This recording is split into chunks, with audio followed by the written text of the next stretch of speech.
My wife divorced me. By email while I was deployed. Overseas and emptied our joint account, but the divorce documents arrived via email while I was still stationed overseas. 13 years of marriage terminated through a PDF attachment. My name is David, 42 years old, Staff Sergeant with the 82nd Airborne. I had been in Afghanistan for 4 months when Lisa decided she was finished with waiting. The email subject read, "Let's handle this maturely." The message contained only 3 sentences. She had already submitted the legal paperwork. She had already cleared out our shared bank account. She had already moved her new partner Thomas into our residence in Spokane. I read the message twice, shut my computer, took a shower in the communal facilities, dressed for my shift, and mentioned nothing to anyone. When I returned to my quarters, that evening, I responded with a single word. Acknowledged. That was all. No disputes, no pleading, no intimidation. Wilson, who shared my quarters, noticed something was wrong. "Everything all right?" he asked, not looking up from his novel. "Yeah," I replied, "just some issues back home." He nodded, and that concluded our conversation. Military personnel understand when privacy is needed. In truth, I wasn't surprised. 6 months before my deployment, things had shifted. Subtle changes. Lisa stopped inquiring about my day, began working late at the dental office where she answered phones, started attending fitness classes 3 times weekly but never appeared to exercise, acquired new clothing, made new friends I never met, and created new passwords on her mobile phone. I didn't confront her, didn't start monitoring her messages or tracking her movements. That's not my character, but I wasn't oblivious either. So I took some quiet precautions. Nothing dramatic, just safeguards. I secured important documents in a storage facility across town. Birth certificate, marriage license, house deed with only my name on it thanks to the VA loan, military benefits paperwork. I relocated my grandfather's timepiece and my mother's old silverware to the same unit. Items that mattered. I also established a separate account at a different financial institution and began diverting a portion of my salary there. Not enough for her to notice, but sufficient that I wouldn't be starting from zero if circumstances deteriorated. The night before my deployment, she embraced me at the airport and said, "Stay safe, okay?" Her eyes were dry, as if she were saying goodbye, to a colleague rather than a spouse heading to a combat zone. I should have recognized it then, but part of me still hoped I was mistaken. I wasn't. What she didn't know was that I had prepared for this scenario. And what she didn't understand was that while I never initiate conflicts, I do resolve them. I met Lisa at a friend's cookout in 2010. I was home between tours, staying with my buddy Jason in Spokane. She was completing nursing school but ultimately worked administration at a dental practice instead. "Less stress," she said. We were married 8 months later. Lisa used to claim she was proud of my service, though she never fully comprehended it. Her father managed a bank. Her brother was a pharmacist. No military background in her family. She would ask when I planned to get a real job, not realizing that after 15 years, the Army was my profession, not just temporary employment. We purchased our house in 2014. Nothing extravagant, but it was ours. 3 bedrooms, modest yard, peaceful neighborhood. My name was the only one on the mortgage since the VA loan was in my name, but I added her to the deed because that's what married couples do. Share their belongings. My father passed away a year after our wedding. Heart attack while removing snow. My mother died 3 years later. Lung cancer, though she never smoked in her life. They left me some funds, not substantial but enough that Lisa and I could eliminate our student loans and still maintain a financial cushion. I deployed 4 times during our marriage, Iraq twice, Afghanistan twice. Each time I returned, Lisa seemed slightly more detached, slightly more restless, like she was performing a role she had outgrown. "I didn't sign up to be a military spouse," she told me once after I mentioned possibly extending for another 4 years. I'm tired of being alone constantly. I comprehended that, truly, but the Army was the only place I ever felt I genuinely belonged. I excelled at my position. People depended on me. In 2019, things began shifting. Minor issues initially. Lisa became irritated when I called during her evenings out with friends, started discussing how her friend Melissa had divorced her husband and was living her best life now, began remarking that we didn't really share interests anymore. I proposed counseling. She said we were fine, just experiencing a phase. Then came the late nights at work, the weekends away with unfamiliar friends, the new wardrobe, the gym membership she rarely utilized. I should have confronted her, but that's not my approach, never has been. My father taught me to consider before speaking, to be certain before acting. So I observed and prepared quietly, because my instincts warned me something was approaching, and in this life you learn to trust your instincts. 2 weeks after receiving the divorce email, I was eating in the mess hall when my phone vibrated. A notification from our bank application. Another withdrawal, $88,500, almost everything that remained. I set down my utensil and opened the app. The joint account balance had dropped to $22.37. Our savings, $47,000 we had accumulated over years, was completely gone, transferred to an unknown account. Murphy, one of my unit members, glanced over. Bad news? I locked my phone. No, just some account matters. That evening, I contacted our bank from the base phone center. It turned out Lisa had been transferring money for weeks. Small amounts initially, then larger ones. The significant transfers began the day after my deployment. I hung up and stood in the corridor for a long time, watching others laughing, calling their children, their wives, their parents. Normal existence continuing around me while mine collapsed. That's when Wilson found me. Heard from Alvarez that you looked shocked at dinner, he said. What's happening? I rarely discuss personal matters, but Wilson had extracted me from a dangerous situation in Afghanistan once. I trusted him. My wife emptied our accounts, and Inamien moved her boyfriend into our house, I said. Sent divorce papers while I was on patrol last week. Wilson didn't offer the typical, I'm sorry, or that's difficult, or you'll find someone better. He simply asked, What's your strategy, Dean? Certain yet, I replied. He nodded. Let me know if you need anything. That night, unable to sleep, I accessed our home security system, something Lisa probably forgot I could monitor remotely. The cameras revealed an unfamiliar truck in our driveway, a stranger walking our dog using my coffee mug, wearing my football sweatshirt. And there was Lisa, laughing in the kitchen I had renovated myself during my last leave. Something transformed inside me. Not anger exactly. Something colder, clearer. I closed the laptop and took out my phone, creating a list. Call James, Army friend who became an attorney. Review the VA loan terms, contact Master Sergeant about emergency leave. Examine home refinance documents, something Lisa mentioned casually, last year. Verify the security on my military pension accounts. No longer felt sad. I didn't even feel angry. I felt focused, as if planning a mission. This wasn't about emotion now. This was about tactics. At Euro 500, before my shift began, I emailed James, need legal assistance, discreet and urgent. His response arrived an hour later. Call me, secure line only. After that conversation, I knew exactly what to do. I didn't need to shout. I didn't need to threaten. I didn't even need to confront her. I just needed to wait, observe, and allow her own actions to become the trap. 2 months later, I returned to American soil. I didn't inform Lisa of my arrival, didn't call, didn't text, just checked into a motel in downtown Spokane under a different name and contacted James. We met at a diner 10 miles outside town. You look terrible, he said, sliding into the booth. Feel that way too, I replied. James handed me a folder. Everything we discussed, the house deed, loan documents, bank statements, and this. He produced a separate paper. Found something interesting while investigating your finances. It was a refinance application with my signature, except it wasn't actually my signature. Not quite. Someone had attempted to copy it, but missed. Details. The middle initial was incorrect and the stroke pattern wasn't mine. Lisa did this? I asked, though I already knew.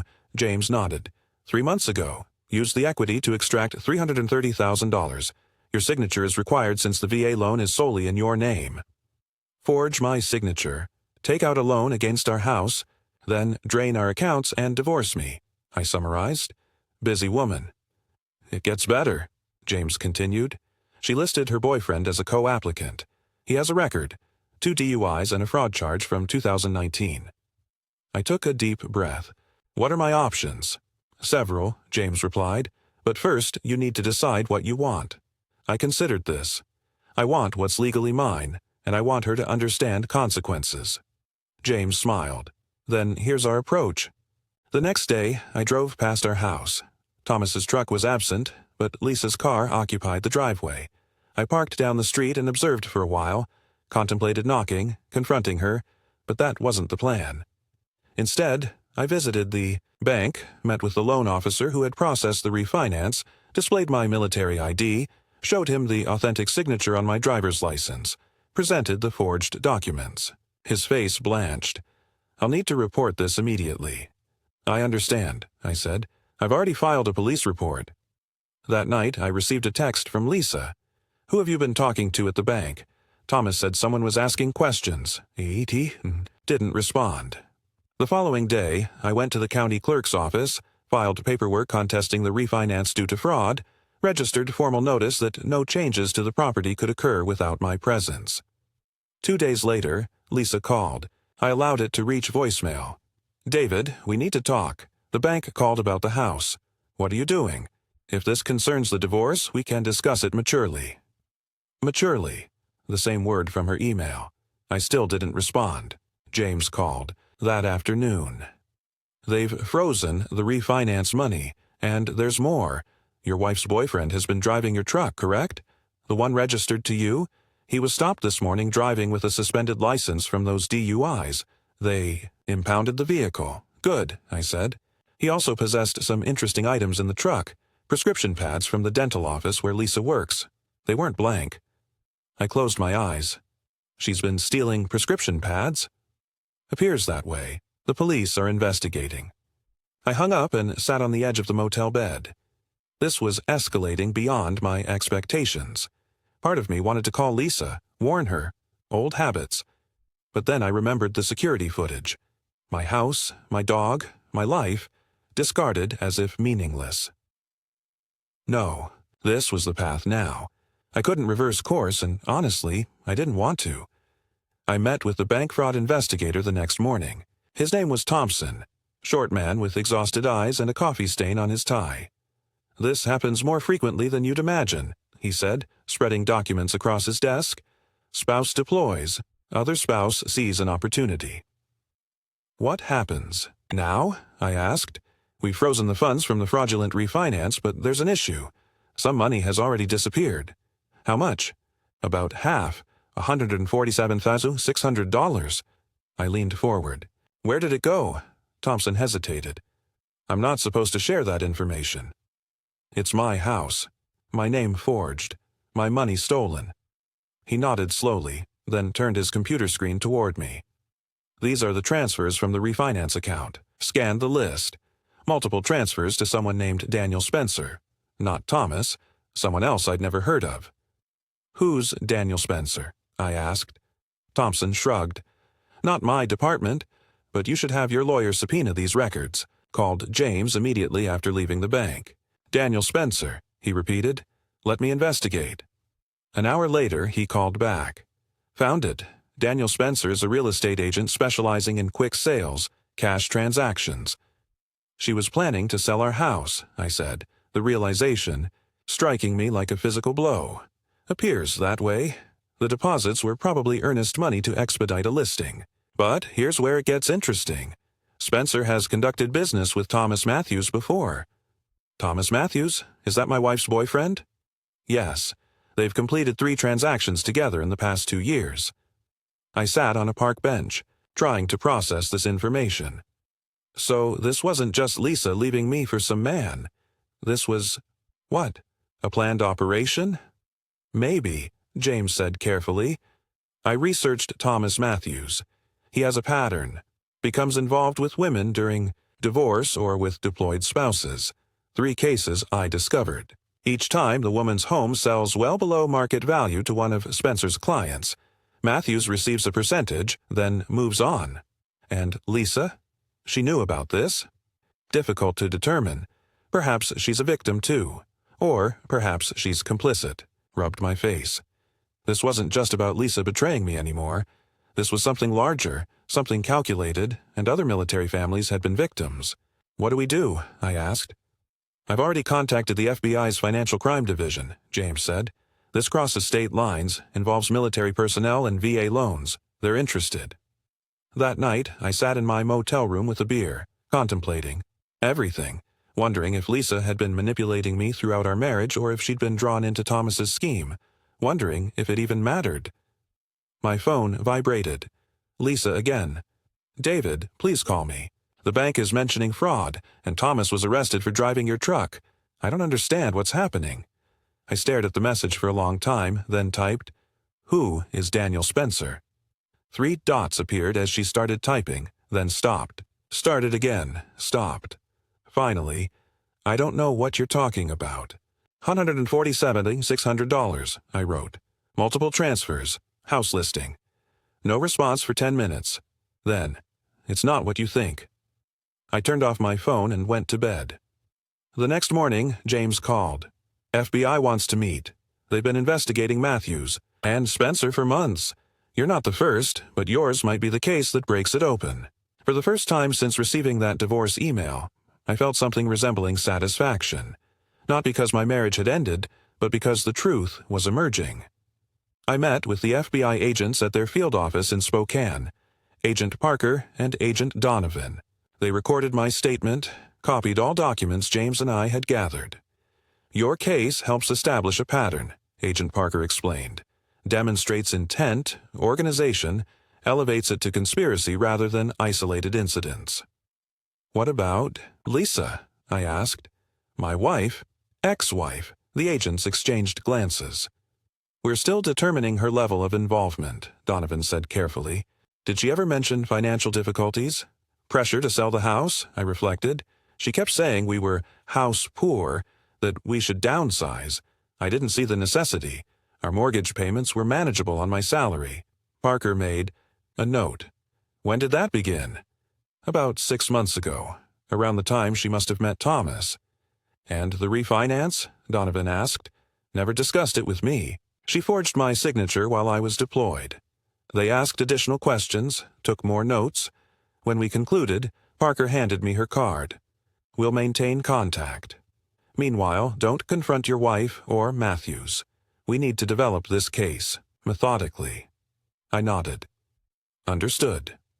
That evening, I drove to our neighborhood again, parked down the street from our house.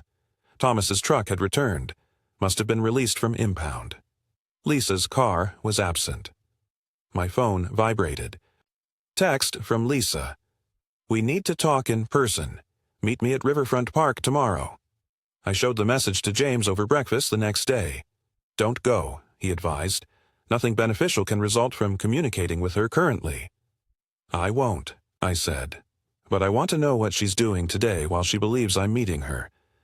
We drove to our house at 9:30 a.m., parked across the street. At 9:45, Lisa emerged, entered her car, and departed toward Riverfront Park. Now what? James asked. Now we wait, I said. 20 minutes later, a vehicle arrived. Real estate agency logo on the door. Daniel Spencer. Thomas came out to greet him. They conversed in the driveway, then entered the house. Should we follow them? James asked. I shook my head. Unnecessary. I installed security cameras last year, interior and exterior. They upload to cloud storage. James smiled. You didn't mention that previously. Never arose, I said, retrieving my phone. I opened the security application and angled the screen so James could view it. Spencer and Thomas were in our living room. Spencer was photographing. Thomas was indicating features of the house. I increased the volume. Should list by week's end, Spencer was saying. I have a buyer interested already. Cash offer, as usual. How much? Thomas asked. $420. We list at $470. They offer $420. Everyone's satisfied. What about the husband? Lisa says he's creating problems. Spencer dismissed this concern. Military guys are identical. They make noise, but they have deployments, responsibilities. He'll accept a settlement to resolve it. I turned to James. You recording this? He was already documenting the feed on his phone. Every word. I forwarded the security feed access to Agent Parker with a brief message. Occurring now. 30 minutes later, FBI vehicles surrounded our house. I watched from down the street as agents escorted Spencer and Thomas out in handcuffs. My phone rang. Agent Parker. Captured them on recording discussing the fraud scheme, she said. Plus conspiracy, wire fraud, and attempting to sell property under false pretenses. We'll need a formal statement from you. Of course, I replied. And Mr. Carter, your wife just arrived at the scene. She's distressed. I looked down the street. Lisa was standing on our lawn, hands covering her mouth, watching as FBI agents carried document boxes from our house. What happens to her? I asked. That depends, Parker said. On what? On what she knew, and on what you want. I observed Lisa for a prolonged moment. 13 years of marriage. Good years initially, before whatever this had become. I just want what's right, I said finally. The federal case progressed rapidly. Thomas and Spencer both accepted plea agreements, implicating each other and several additional conspirators in what proved to be a 3-state operation targeting military families.